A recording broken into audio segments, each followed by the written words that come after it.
On va faire un exemple complet d'analyse de courbe avec une fonction transcendante, c'est-à-dire qui contient un e exposant x, qui est une fonction exponentielle. Donc, je vais appliquer tour à tour les 6 étapes qui sont nécessaires pour avoir complété l'étude de courbe et avoir tous les points, évidemment. Donc, on suit ici, on va avoir l'étape 1. Vous devez mettre ce genre de détails-là dans votre devoir. Donc, l'étape 1, vous allez mettre le domaine. Le domaine de cette fonction-là, ben, je vais avoir une restriction par rapport au dénominateur. Donc, il faut que j'enlève les valeurs telles que le dénominateur vaut 0, c'est-à-dire quand x vaut 0, ce qui fait que le domaine, ce sont les réels, sauf 0. Donc, c'est la seule valeur qui est problématique. Je cherche ensuite le ou les zéros s'il y en a. Donc, je mets toute la fonction égale à 0. J'isole le x, donc j'envoie le x en haut, mais 0 fois x carré, ça fait 0. Je divise par 2 de chaque côté et j'obtiens ceci. Donc, dans une précédente capsule, je vous avais montré aussi que ça donne jamais 0 parce que quand j'essaie d'isoler le x ici, je fais l'opération contraire du e qui est le log en base e. Pour annuler tout ça, donc on obtiendrait x ici et ln de 0, ce qui est impossible, qui n'existe pas. Ce n'est pas défini en mathématiques, là, ln de 0, ça n'existe pas. Donc, j'ai aucun 0. Donc, jamais, juste avec cette étape-là dans votre esquisse, jamais votre graphique doit admettre que la ligne passe au travers de l'axe des x. Jamais. Ça, c'est une incohérence, il faut faire attention. L'ordonnée à l'origine, eh bien là, je vais faire f de 0. Donc, 2e exposant 0 sur 0 carré. On a un gros problème ici. De toute façon, 0 est exclu du domaine, donc aucune, parce que ça n'existe pas, donc aucune ordonnée. Ça implique aussi que jamais votre fonction ne doit traverser l'axe des y. Étape 2, les asymptotes. J'ai une valeur exclue du domaine, je vais donc devoir faire la limite quand x tend vers cette valeur-là de ma fonction. Pour les asymptotes verticales ou l'asymptote verticale, je vérifie si 0, c'en est une en fait. Donc, là, de ma fonction, j'essaie ma valeur à l'intérieur, ça me fait diviser par 0. Donc, j'ai 2 divisé par 0. C'est la forme c sur 0. Automatiquement, on sait qu'on a une asymptote verticale en x égale 0 parce qu'on a la forme c sur 0. Mais moi, je vous force à aller chercher le comportement autour de cette asymptote-là. Donc, juste après, puis juste avant la ligne. Ici, je vais mettre le bon symbole. Donc, juste après 0, qui est l'asymptote verticale, qu'est-ce qui se passe? Donc là, je vais écrire ça comme il faut. X au carré. Donc, ça va faire 2e exposant 0 sur 0 plus, parce que j'ai 0 plus au carré, donc ça reste 0 plus. Ce qui me fait 2 sur 0 plus, ce qui fait l'infini. Ici, je vais avoir 2e exposant 0 avec 0 moins au carré qui va redevenir positif, ce qui va faire 2 sur 0 plus, qui donne aussi l'infini. Donc, je n'ai aucune, excusez-moi, c'est ici, j'ai le même comportement des deux côtés de mon asymptote. Ça voudrait dire quelque chose de ce genre-là. Ça fait quelque chose comme ça. Ensuite, je vais faire mes asymptotes horizontales. Donc là, je vais faire une petite ligne ici. Là, j'ai la limite à l'infini. Donc, le x s'en va à l'infini. Qu'est-ce qui se passe avec ma fonction? Ça va me faire 2e à l'infini sur l'infini. Ce qui fait la forme infini sur infini. Je ne peux pas faire les grenailles ou le théorème dont on avait parlé dans le chapitre 2 parce que je n'ai pas une puissance algébrique de x en haut, j'ai une exponentielle.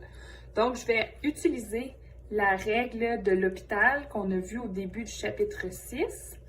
Donc, je dérive 2e à la x, ça me fait 2 fois la dérivée de e à la x qui reste lui-même. Puis la dérivée en bas, la dérivée de x à la 2, c'est 2x. Si je réévalue, ça me donne toujours infini sur infini. J'ai oublié d'écrire FI. Et donc, je refais une deuxième fois la règle de l'hôpital parce que j'ai la condition infini sur l'infini. Ici, j'aurais même pu annuler mes deux valeurs qui étaient là. Je refais la dérivée en haut qui fait e à la x, la dérivée en bas qui fait 1 maintenant parce que x, la dérivée, c'est 1. Et ça me fait e exposant l'infini sur 1, ce qui fait l'infini. Ce n'est plus une forme indéterminée, mais vu que je faisais une limite quand x s'en va à l'infini et que la réponse est l'infini, ça veut dire que je n'ai pas d'asymptote horizontale à l'infini. Par contre, si j'essaie avec moins l'infini, on peut vérifier parce que ce n'est pas le même comportement automatiquement. Donc, moins l'infini, comme ceci. Le E exposant moins l'infini, c'est comme si j'avais ceci en bas. Ce qui fait que je vais avoir l'infini fois l'infini au dénominateur et ça donne 2 que je vais diviser par moins l'infini. Ça va donner 0. Donc là, c'est différent. On avait l'infini tantôt, puis là, maintenant, on a 0. Donc, c'est assez intéressant. Je vais avoir une asymptote parce que quand j'envoyais mon x dans un infini, j'obtenais une valeur réelle. Ça aurait pu être n'importe quel chiffre, n'importe quoi, mais j'ai obtenu une valeur 2 divisée par l'infini, qui est le plus gros nombre auquel vous pouvez penser, bien, ça va donner presque rien.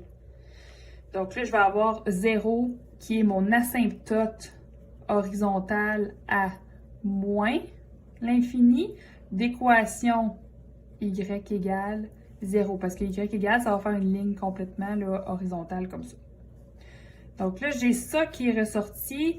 J'avais une asymptote verticale, là, si on fait un résumé de l'étape 2, une asymptote verticale à x égale 0 d'équation x égale 0. Donc ça, ce sont mes deux points forts de l'étape 2.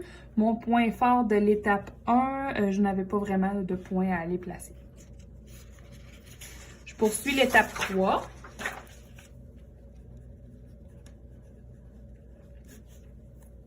Donc, si on regarde l'étape 3, je dois aller chercher la dérivée de la fonction.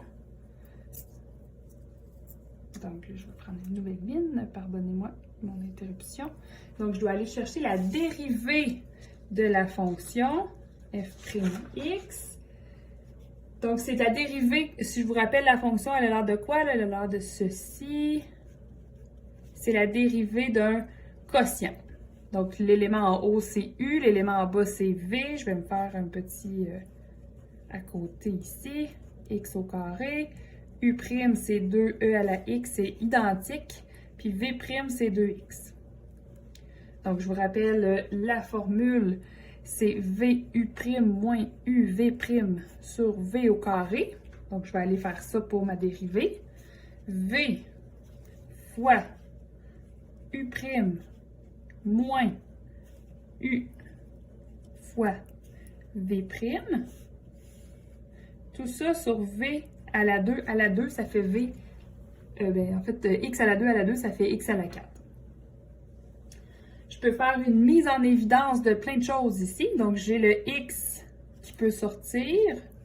J'ai le 2E à la X également qui peut sortir. Il va me rester X de ce terme-là. Et il va me rester 2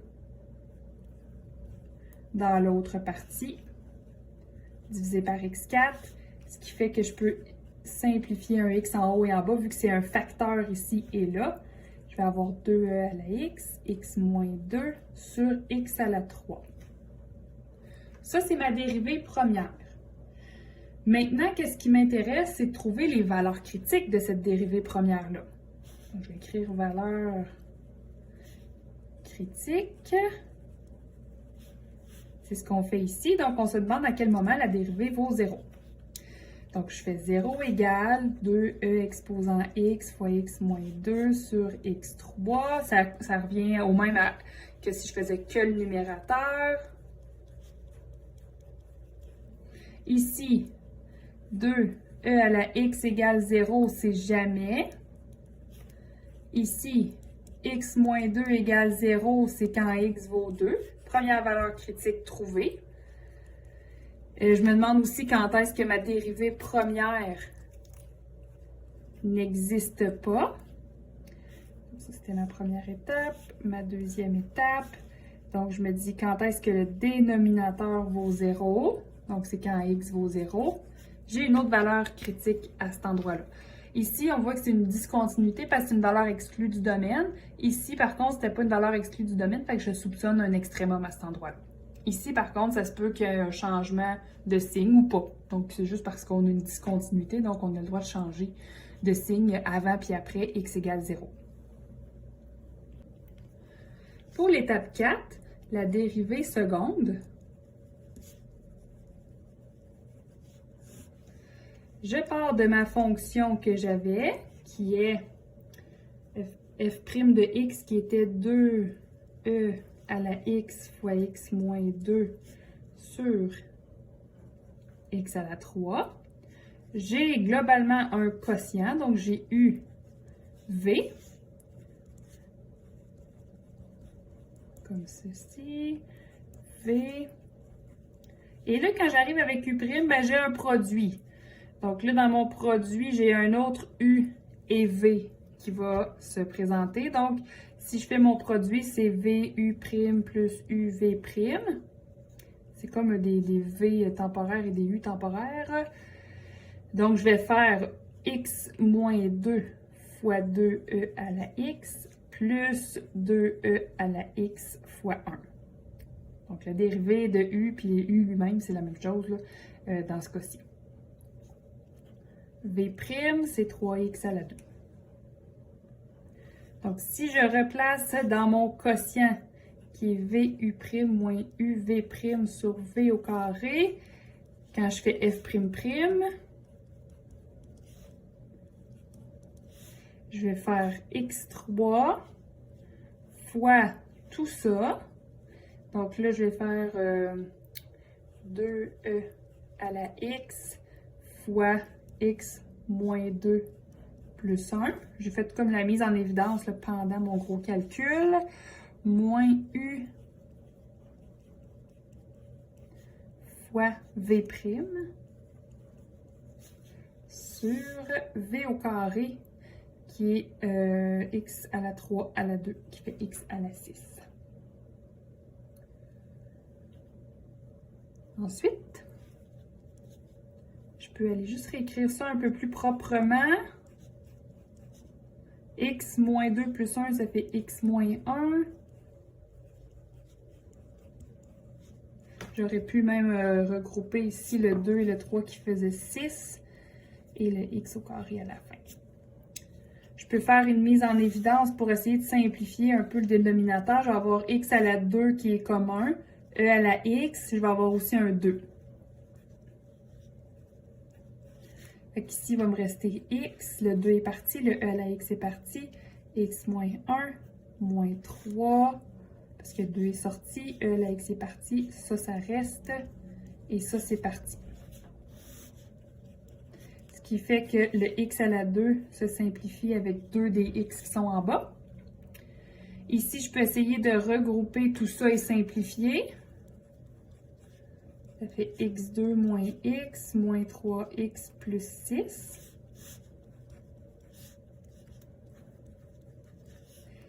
Fait que x2 moins 4x plus 6 sur x4. Je me demande par la suite, est-ce que je vais pouvoir trouver un 0 ici? Donc, je vais faire f'' de x égale 0. Première des recherches de valeur critique. Donc, je vais faire 0 égale, et là, je vais mettre que le numérateur. On voit tout le temps la même chose là, quand le dénominateur est est présent, mais on l'absorbe dans le 0 de l'autre côté. Donc, c'est comme si je faisais que le numérateur. J'essaie de faire ceci égale 0, jamais, ça va fonctionner. Et là, je fais la formule quadratique, ici, et je trouve encore aucune solution. Ça arrive. Pas grave. Donc, aucune solution, ça veut dire que j'ai aucune valeur critique à cet endroit-là. Et je me demande à quel moment également la dérivée seconde n'existe pas. C'est quand le dénominateur vaut 0, donc quand x vaut 0.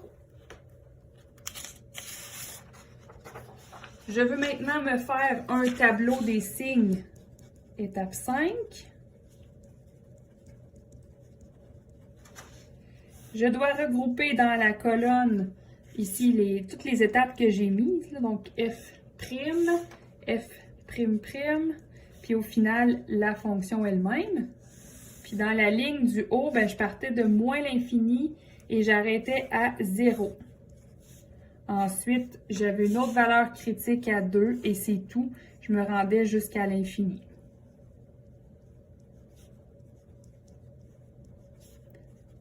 Comme ça, jusqu'à l'infini.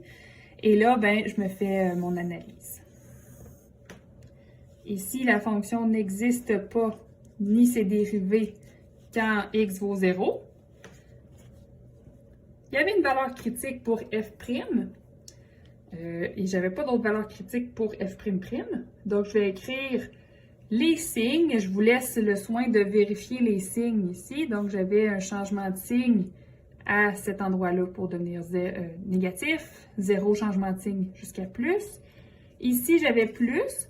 Possibilité de changement de signe, mais ça n'a pas changé. Donc, le signe est constamment positif. Ce que j'en déduis, c'est que ça monte concave vers le haut. Donc, ça fait ceci. Descente concave vers le haut, donc ça fait ça. Montée concave vers le haut, ça fait ça. La seule place où je peux trouver une valeur, c'est à f de 2, et ça donne environ 3,69.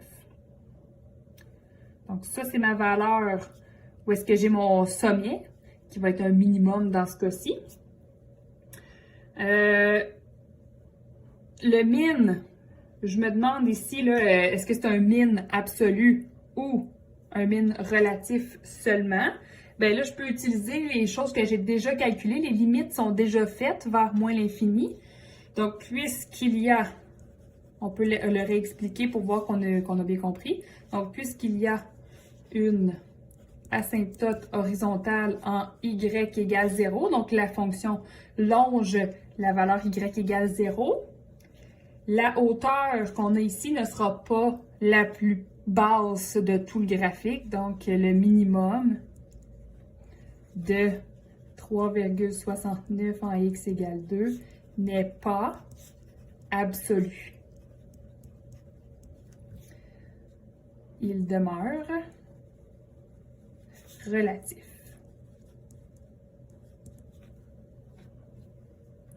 Donc ça va être un min relatif. Je fais un graphique pour terminer. Si vous faites ça dans votre travail, s'il vous plaît, on prend une règle.